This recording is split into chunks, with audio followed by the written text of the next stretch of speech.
Bueno, muy bien, son las 13 y un poquito.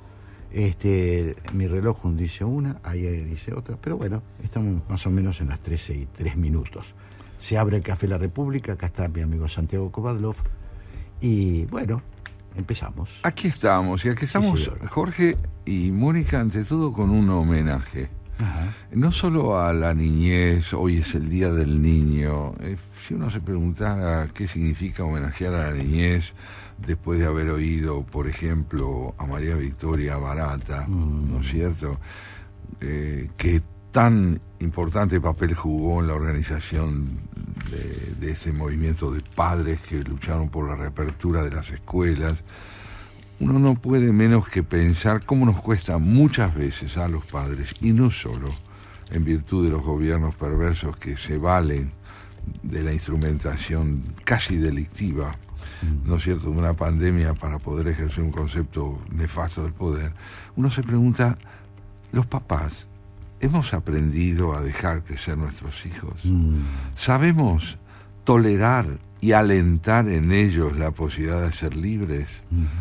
Unamuno, Miguel de Unamuno, el autor de tantos textos espléndidos, ese ensayista temperamental que cuando entraba al café de la universidad donde él enseñaba, lo primero que decía al abrir la puerta era: no estoy de acuerdo. No sabía ni qué había escuchado, pero su afán de polemista lo llevaba a esto. Pues este hombre nos dice a propósito de la niñez en un poema memorable: agranda la puerta, padre, porque no puedo pasar. La hiciste para los niños. Yo he crecido a mi pesar. Si no me agrandas la puerta, achícame por piedad. Vuélveme a la edad aquella en que vivir es soñar.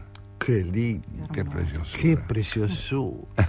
Qué preciosura. Acá tenemos la voz de un hijo o de una hija que está diciéndole a un padre que aprenda a mirarla, que aprenda a mirarlo, que se dé cuenta de que gracias a él o gracias a sus papás ha podido desarrollarse y que aspira a la libertad que de algún modo los padres le han enseñado a buscar. Tal vez la mejor manera de honrar a un niño sea precisamente darnos cuenta que su aspiración más grande es dejar de ser pequeño para ser libre. Qué bueno, qué bueno. ¿No?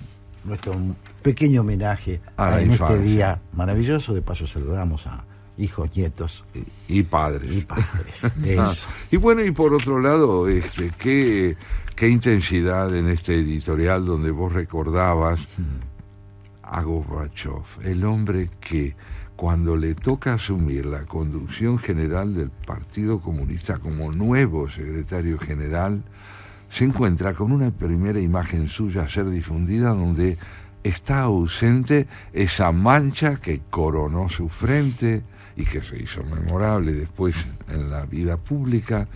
Esa mancha no figuraba, decías vos en tu editorial. Entonces él le pregunta a quienes le presentan su fotografía limpia de esa mancha: díganme, ¿yo tengo o no tengo esa mancha? La tengo.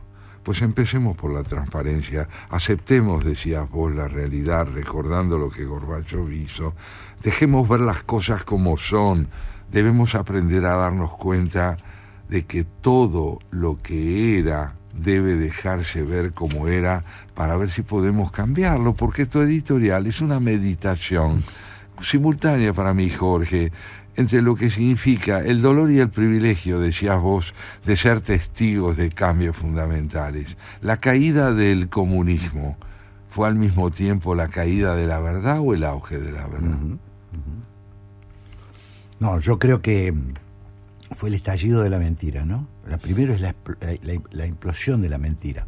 Es un hecho muy interesante. Yo no quería hoy dedicarle particularmente al tema, pero me parece que es un tema que nos marca mucho y traté de asociarlo con la cuestión de la transparencia. ¿Cuánto se puede mantener una mentira? ¿Cuánto se puede estafar a una sociedad? Mucho, es también, mucho, porque duró 70 años el régimen ese. Pero ¿no? es también la pregunta de un argentino, ¿no? Claro, claro. Es que me pareció que valía la pena en estos días, recordarlo, lo asocié con este tema que tiene el peronismo, se asume o no se asume, que tiene un problema. No es una cuestión, este tipo, porque hay ya distintas voces en el peronismo, ¿no? Están quienes dicen, bueno, nosotros lo dijimos, este tipo traicionó el primer día. Vos lo pusiste, lo hiciste presidente, tenés que reflexionar, porque si no, tarde o temprano, te pasa lo de la Unión Soviética, sí, que no te diste cuenta y se cayó sola. Claro, y además cuando vos te das cuenta que el peronismo está plagado de figuras que han procedido de un modo u otro dentro del campo delictivo, un vicepresidente que fue a la cárcel, así es, ministros que han sido denunciados por delitos, secretarios que transportaban bolsas. Entonces no podemos quedarnos en el plano de la acción individual, debemos reflexionar sobre la naturaleza de un movimiento que agrupa a hombres y mujeres que proceden de esta manera de una forma continua. Absolutamente. Y no es un problema del peronismo. No. Eso me parece importante destacarlo. Claro. No es un problema del peronismo, porque mucha gente dirá, bueno, llegó el momento. Algunos se están frotando las manos, ¿sabes? Pero el tema es que si bien es cierto que no es un problema del peronismo, el problema del peronismo es que suele negar que ese es un problema suyo. Claro, lo que digo es que las consecuencias de que el peronismo tenga esta extraña trayectoria de superar etapas, de pasar de la AAA, para decirlo brutalmente, de pasar de la AAA al liberalismo de Menem, sin revisar absolutamente nada de lo que le pasó, de lo que fue posible, y con consenso popular, es un tema para discutir en la sociedad argentina. Fundamental. Y me parece que otra cosita a pensar es que también hay muchos que se empiezan a frotar las manos para ver si pueden heredar al peronismo, para ver si se pueden quedar con esa clientela maravillosa que supo tener el movimiento nacional desde que surgió. Entonces me parece que ahí hay una doble discusión. Yo creo que el peronismo, si no hace una revisión fuerte de lo que le pasó, por lo menos en los últimos 20 años, bueno, vamos a tener una reconfiguración de la política argentina. El tema es si es posible conciliar la aspiración incondicional al poder con la autocrítica. Y es una de las discusiones que habrá que dar. Habría que preguntarle a gente como Miguel Ángel Pichetto. Eso es. Que él cree que sí. O a Schiaretti, al peronismo de Córdoba, exactamente. Eso es. Si pueden llevar adelante un espíritu de autocrítica que permita evitar conductas como la de la expresidenta o vicepresidenta de la Nación, cuando trata por todos los medios de rebajar la magnitud del padecimiento y del incumplimiento de las funciones que implica la primera investidura, diciendo que son las conductas de un individuo, que esto en ningún sentido puede ser concebido como característica de un movimiento o de una agrupación política. ¿A qué aspira ella? Tremendo. Ella lo puso, ella lo toreó durante 4 años, lo condicionó, a la vez sabiendo todo, no dijo nada. Así es. Porque ahora resulta que tenía hasta un apodo. Bueno, podría haber hecho algo para evitar unos 4 años dramáticos de la Argentina. Otro hecho interesante de la audición de hoy fue que María Victoria Barata, como decíamos también antes, fue una de las ciudadanas que en un momento dado comprenden como madre, el papel de las madres sigue siendo trascendente en el país. Como madre ya comprende que la concepción que la política tiene de la educación de los niños en pandemia es instrumental y perversa, que se está procediendo mal, que se está desatendiendo el significado de la educación y del alcance psicológico de la educación en la vida de los niños. Y encabeza este movimiento, el de padres organizados. Una sociedad que aspire también a combatir la desmesura propia de la política instrumentada con la sola intención de ejercer el poder de la manera que fuere, encuentra en el ejemplo de esta entidad, Padres Organizados, una oportunidad acerca del porvenir también. Cuando vos llamás la atención sobre la necesidad de que el peronismo se interrogue, quienes no integran esa agrupación política también deben interrogarse acerca de cuáles son las alternativas para generar una política donde la coherencia ética y la gestión propiamente dicha no sean necesariamente incompatibles. Absolutamente, absolutamente. Creo que esa es la gran discusión pendiente de la Argentina, Santiago. Es la discusión pendiente de la Argentina. Hoy, incluso con esta irrupción de una fuerza nueva, también extraña, una fuerza que, por un lado, parece dispuesta a hacer las transformaciones económicas necesarias o imprescindibles, por el otro lado que todos los días libra batallas contra el periodismo y que tiene una tentación muy grande de convertirse en otra fuerza populista y por lo tanto anda seleccionando enemigos permanentemente. Una de las cosas que tiene es que al peronismo tenerlo así tiene que buscar otro enemigo, y busca el periodismo. Claro. ¿No? Es muy importante poder pensar en aquellas estructuras de una sociedad que hacen con que la cultura se oriente de esta manera tan persistente en el campo, digamos, de la intolerancia a la libertad de expresión, de la intolerancia a la autocrítica, como también decís. Y en ese sentido, Jorge, quería decirte que hoy traigo dos invitados especiales a la mesa de café La República, que son nada menos que José Ortega y Gasset y Elías Canetti. Ambos pensadores en distintos momentos han meditado en torno a la sociedad de masas.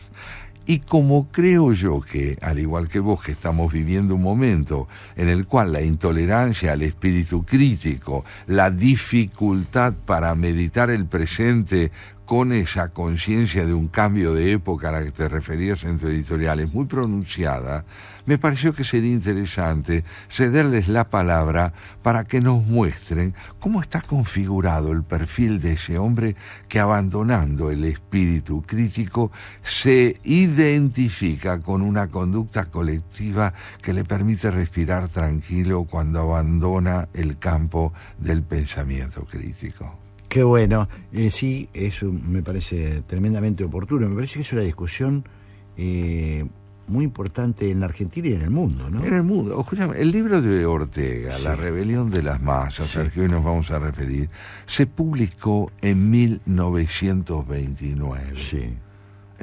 Y sigue teniendo vigencia. Es un enfoque sobre ese hombre masa, sobre el hombre acrítico, sobre el hombre que aspira a concebirse como el centro de una experiencia donde la ausencia de responsabilidad personal parece ser un signo marcante. Y del otro lado, en 1960, Elías Canetti, autor búlgaro, publica Masa y Poder, una obra que nos trae otra perspectiva sobre el hombre masa, que es el hombre que va a tratar por todos los medios de decir nosotros cada vez que dice yo, y de homologar o reducir el yo o los parámetros de una ideología dominante. Fundamental, ¿no? Es la recuperación del individuo, de la responsabilidad como individuo. La responsabilidad personal. La responsabilidad personal. Sobre esto meditan ambos en distintos momentos, uno en 1929, el otro en 1960, Elías Canetti, premio Nobel de Literatura, un escritor búlgaro, José Ortega y Gasset, españolísimo, como nuestra españolísima, y lo cierto es que ambos nos aportarán dos perspectivas muy interesantes sobre lo que podemos entender que es el hombre masificado. ¿Querés que escuchemos un temita y entramos así, con todo, así a es, estos dos grandes pensadores? Muy bien, Santiago, entonces estábamos empezando. Hablando de nuestros dos invitados de hoy, José Ortega y Gasset. Vos sabés que el año próximo se van a cumplir 70 años de la muerte de José Ortega y Gasset. Falleció en 1955 y hace pocos días, el 14 de agosto, se cumplieron 30 30, sí, años del fallecimiento de Elías Canetti, el escritor búlgaro de lengua alemana, autor de esta obra prodigiosa que es Masa y Poder, una obra que él escribió a lo largo de 30 años. Mientras tanto, compuso una novela, varios textos autobiográficos, fue uno de los grandes analistas de los problemas sociales de su tiempo a través de una obra literaria donde supo conjugar, como muy pocos escritores, la calidad expresiva de su prosa con el interés polifacético en el análisis de los problemas del presente. Y Ortega, mucho antes que él, hizo otro tanto. La tesis de Ortega con respecto a lo que podemos llamar el hombre masa es esta. El hombre masa es un hombre que se instala en una cultura crecientemente tecnológica, valiéndose de los instrumentos que le provee esa cultura, pero sin desarrollar una conciencia crítica sobre su complejidad. Le parece natural contar con un teléfono, contar con un avión, contar con todos los recursos que le permiten ahorrar tiempo y ganar eficacia, ya sea en el contacto, ya sea en la posibilidad de desplegar, digamos así, un conocimiento del presente más perfecto que en el siglo XIX, olvidando, sin embargo, que la cultura no es naturaleza. Se sube a un avión y no tiene la menor idea de cómo se puede volar, no le interesa saberlo. Claro. Cuenta con el teléfono o con la luz eléctrica y tampoco le importa saber cómo es posible contar con la luz eléctrica. Y él dice, esta apatía, dice Ortega, se traslada al campo de la política. Tenemos democracias y creemos que es un hecho natural tenerlas, no que debemos cuidarlas, no que debemos preservarlas a través de la educación que permita darle sustento. Claro. Entonces vivimos en ella como si fuera natural contar con ella, cuando de pronto, 1929, Ortega advierte, las democracias están en crisis. Hoy los autoritarismos vuelven a estar en auge. El comunismo, 1930, el socialismo, o el nacionalsocialismo, mejor dicho, en el pensamiento de Mussolini y toda la tendencia que está devorando a las principales naciones de Europa, llevándolas del descuidado de las democracias al auge creciente de la fe en los populismos de extrema derecha y de extrema izquierda. ¿Qué puede el hombre masa hacer a favor de la democracia? Qué interesante, ¿no? Porque de lo que vamos hablando, Ortega y Gasset estaría absolutamente en contra de quienes creen que el pueblo es víctima de sus conductores. Así que es. el pueblo es solo víctima de sus conductores. Así es. Entonces dice, no se ampare en el hombre masa, no deje que los otros gobiernen por usted, ¿no? De alguna manera. Exactamente, él convoca a la responsabilidad personal en el orden crítico. Claro. ¿No? El hombre hoy dominante, nos dice Ortega, es un primitivo emergiendo en medio de un mundo civilizado. Lo civilizado es el mundo, pero su habitante no lo es. Ni siquiera ve en él la civilización, sino que usa de ella como si fuera naturaleza. El nuevo hombre desea el automóvil y goza de él, pero cree que es una fruta espontánea de un árbol edénico. En el fondo de su alma desconoce el carácter artificial, casi inverosímil de la civilización, y no alargará su entusiasmo por los aparatos hasta los principios que los hacen posibles.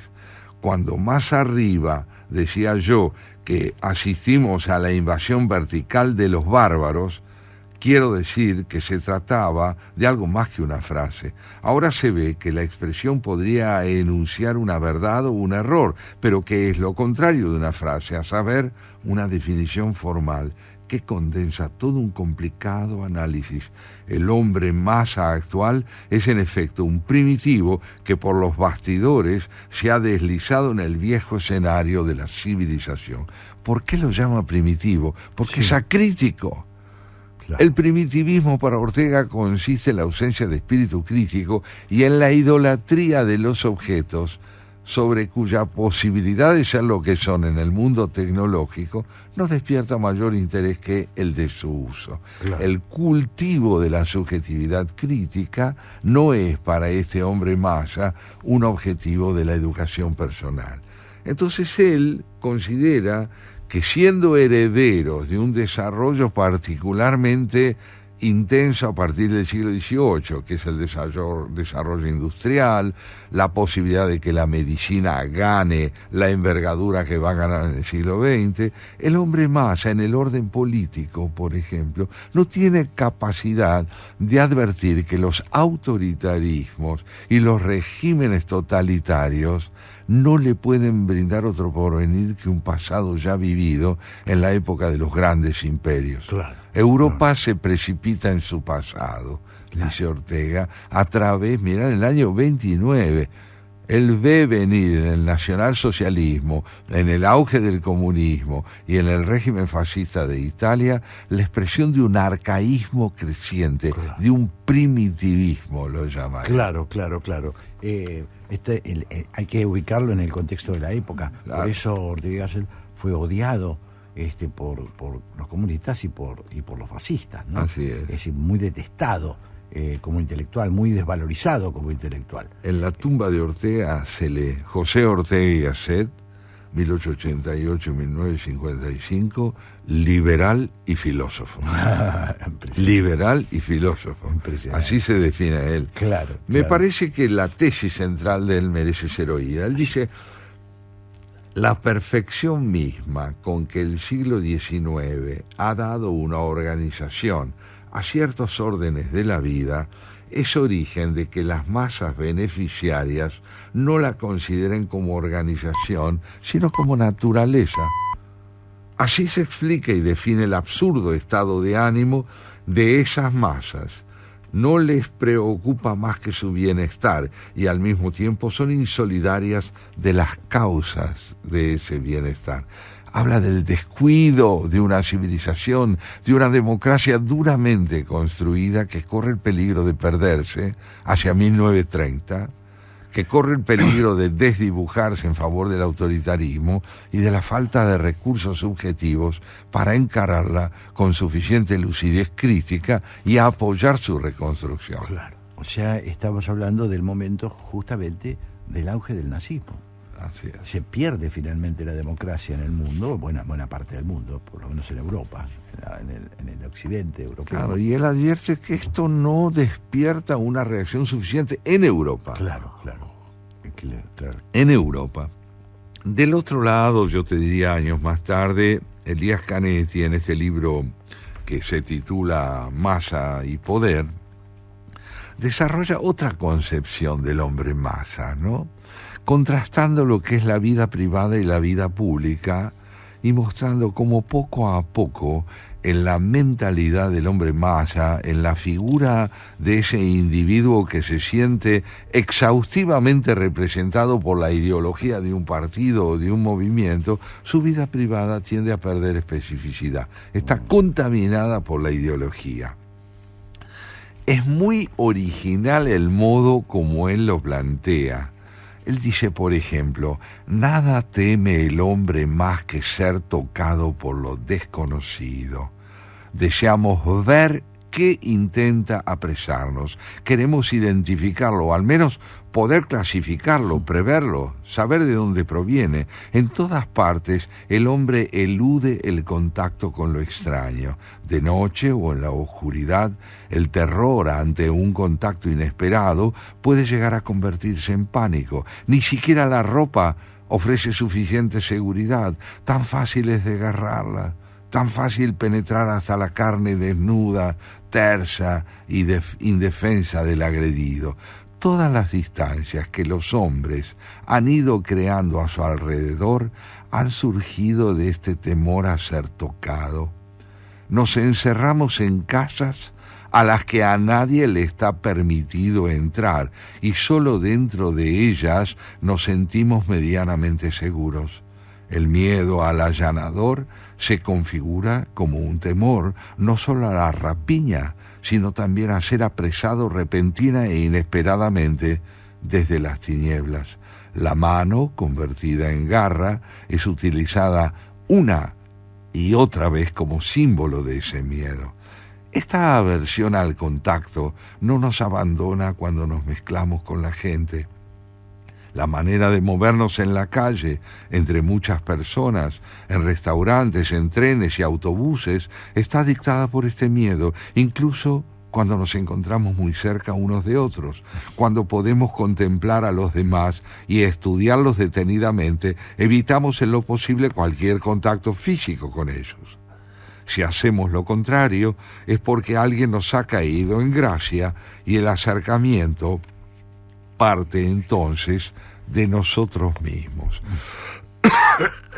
¿Qué nos está diciendo Elías Canetti, Jorge? Nos está diciendo que hay una tendencia a preservar lo privado del contacto con los demás, pero que en el campo ideológico el contacto con los demás se transforma en unanimidad.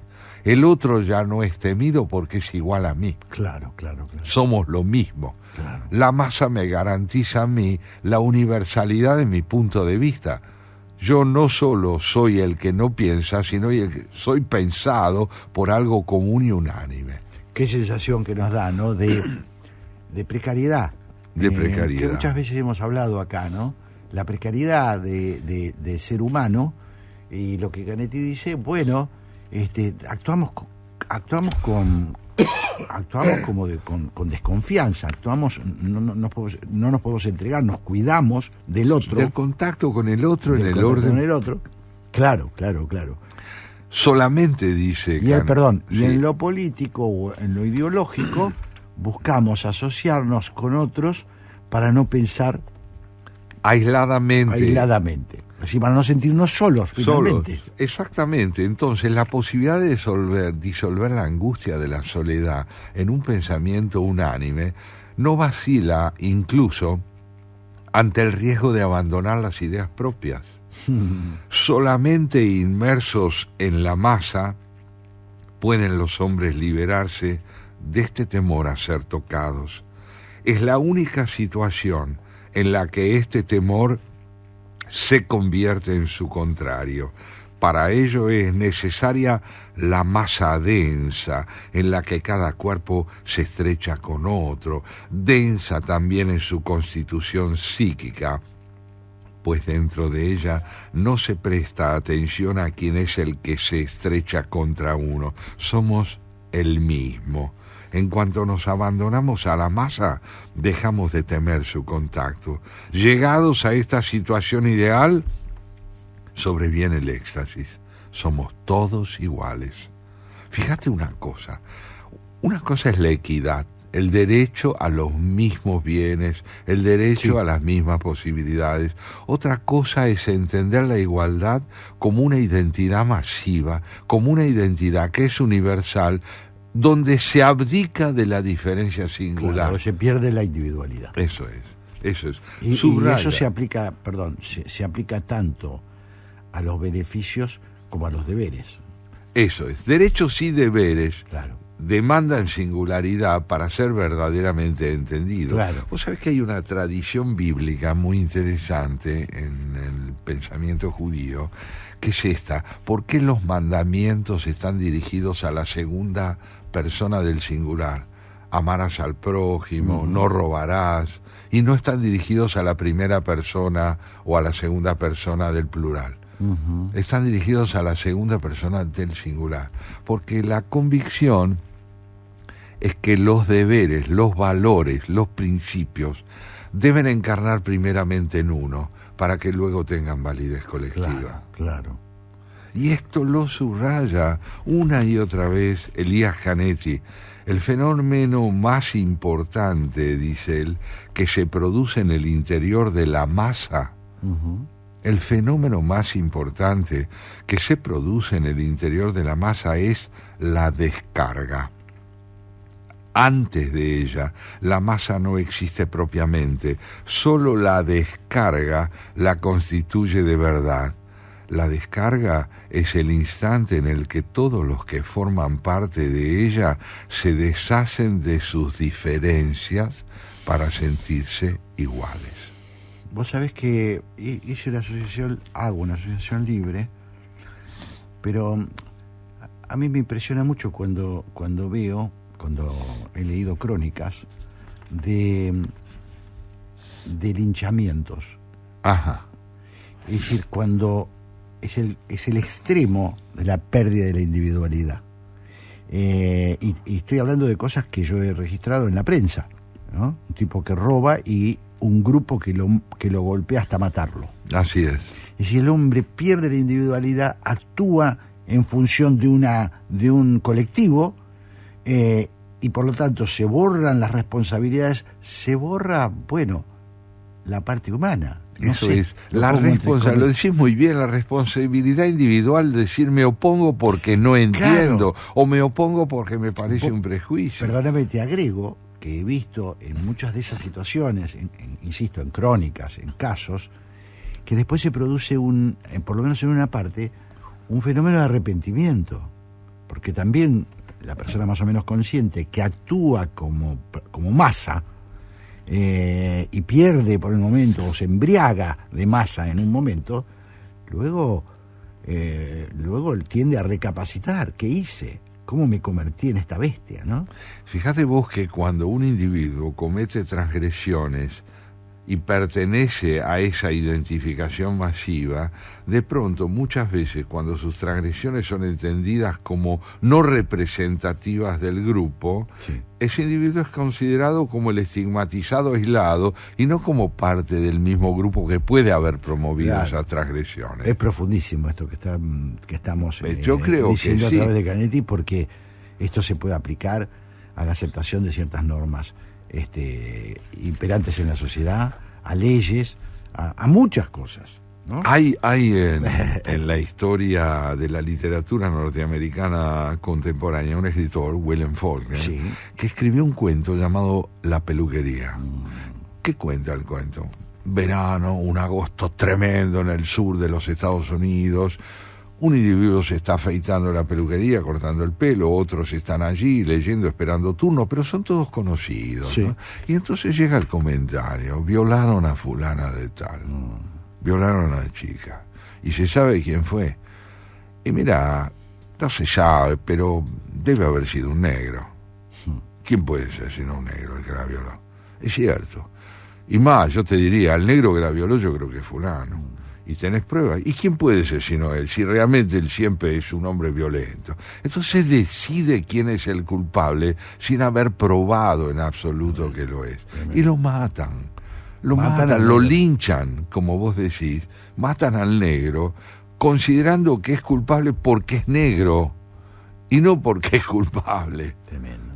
Ahí está operando algo que tiene que ver con la necesidad de generar dos identidades homogéneas. El negro tiene que ser culpable porque es negro.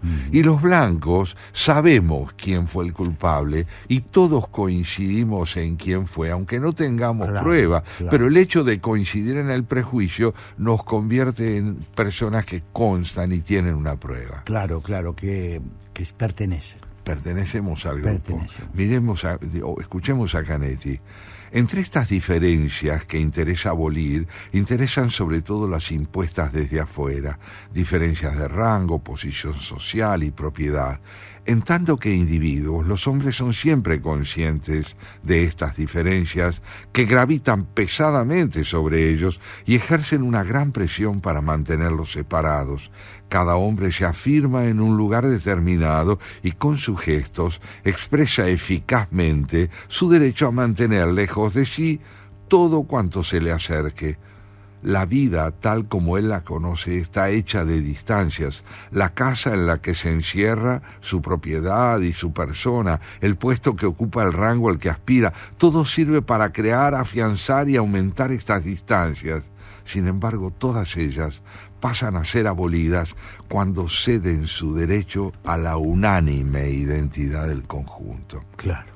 Está muy bien combatir la desigualdad, pero no la diferencia. Claro. La diferencia tiene que ver con el derecho del individuo a ser él mismo, y una cultura que promueve esta diferenciación promueve la igualdad, entendida como derecho a una misma libertad y a un mismo espíritu crítico. El hombre masa, ¿no? Eso es. Está volviendo a promoverlo. insistir esta cuestión, claro.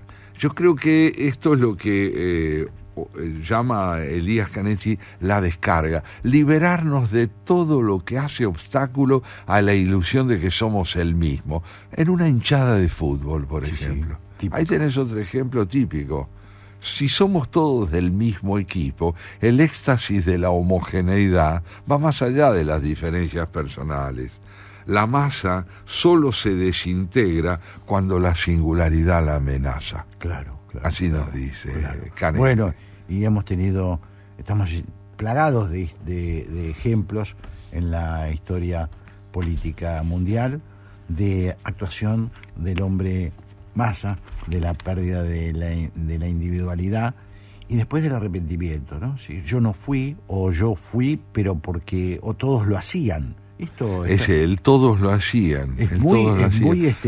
Bueno, la Segunda Guerra es un ejemplo espantoso al respecto. Pero ¿no? bien, entonces cuando Karl Jaspers, por ejemplo, escribe un libro que se llama La culpa alemana, lo que él plantea es la necesidad de no reducir el nacionalsocialismo a quienes promovieron esa ideología, sino también a la necesidad de extenderla a quienes la acataron, claro, por los motivos que fuere, el miedo, la conveniencia, la indiferencia, claro. Pero lo cierto es que hay una responsabilidad subjetiva que el hombre más abandona. Dice Elías Canetti, solamente inmerso en la masa puede el hombre liberarse de este temor a ser tocado, porque ya es él mismo quien se toca a través de otro que es como él.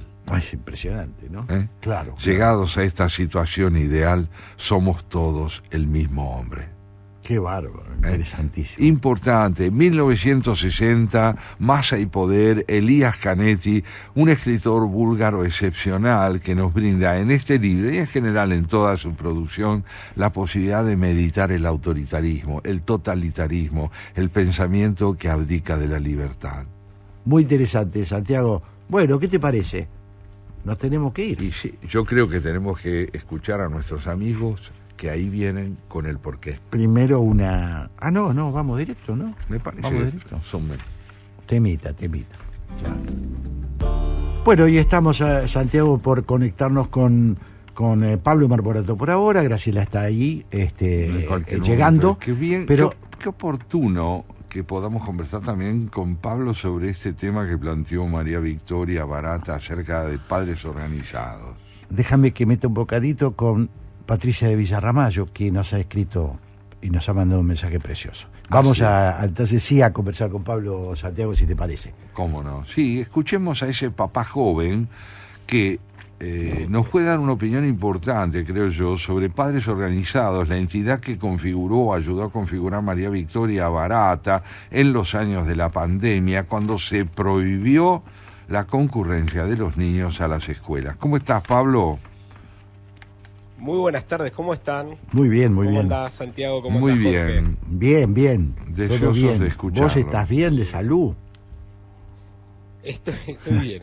Bueno, ya por suerte es mi primera neumonía. Sí, vos sabés que por eso te pregunto. Deja un poco de cansancio. Bueno. Deja un poco de cansancio, pero bien, recuperados. Bueno, nos alegramos. Interesante la entrevista, ¿no? Que sumaron.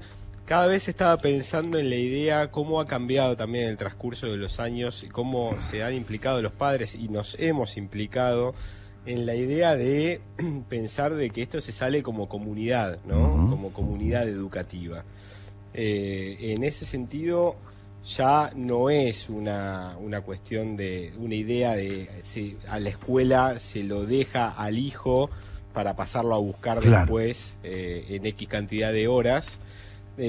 Sino ya realmente se piensa a los padres, y los padres muy involucrados, los veo con mi nene en sala, digamos, de 5 años, ya próximo a pasar a primaria, pero les cuento una anécdota. Tuvimos hace 2 semanas, por ejemplo, una reunión organizada por la escuela, donde nos contaban las pautas y las premisas de cara, digamos, al primer grado, ¿no? A la primaria, cómo se va a establecer, digamos, como la primaria. En un horario complejo, era un horario de semana 2:30 de la tarde, asistencia perfecta. Mirá.